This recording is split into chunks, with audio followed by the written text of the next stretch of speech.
سننے والے کو میرا آداب السلام۔ ہانیہ نے آہستہ سے آنکھیں کھولیں۔ اہن اب بھی اس کے بہت قریب تھا۔ نیچے میوزک کی دھڑکن تیز ہو رہی تھی، مگر ان دونوں کے لیے وقت جیسے رک گیا تھا۔ تم جانتی ہو نا، اہن نے دھیمی آواز میں کہا، جب میں تمہیں ایسے دیکھتا ہوں تو خود کو روکنا مشکل ہو جاتا ہے۔ ہانیہ کے لبوں پر ہلکی سی مسکراہٹ آئی۔ تو روکو مت، یہ لفظ جیسے ہوا میں معلوق ہو گئے۔ اہن نے اس کے چہرے کے قریب آ کر اس کے کھلے بالوں کو دوبارہ انگلیوں میں سمیٹا، پھر آہستہ سے انہیں اس کے کندھوں پر پھیلا دیا۔ ایسے تم اور بھی خوبصورت لگتی ہو۔ ہانیہ کا دل بے قابو ہو رہا تھا۔ اس نے ہاتھ بڑھا کر اہن کی شرٹ کے بٹن کے قریب انگلی رکھی۔ اور تم خطرناک حد تک قریب۔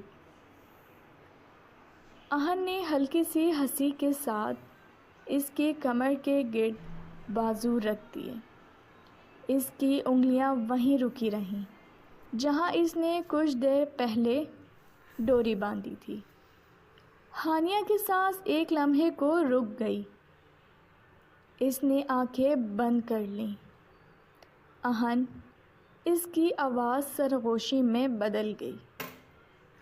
اہن نے اس کے گال کے قریب جھک کر کہا، میں تمہیں تکلیف نہیں دوں گا، بس قریب رہنا چاہتا ہوں۔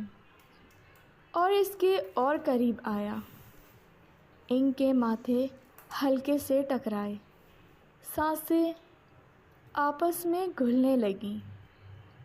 ہانیہ نے اس کے کندھوں کو تھاما اور اس لمحے میں خود کو بہنے دیا۔ نیچے کلب میں قہقہے گونج رہے تھے، مگر بیلکنی میں صرف دو دلوں کی خاموشی گفتگو تھی۔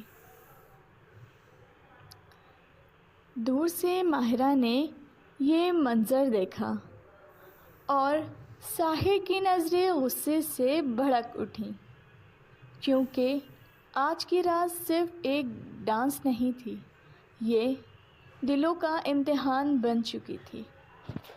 اگر آپ کو یہ کہانی پسند آئی ہو تو پلیز ناول نائٹ کو سبسکرائب کیجیے۔ رکھیے اپنا بہت زیادہ خیال۔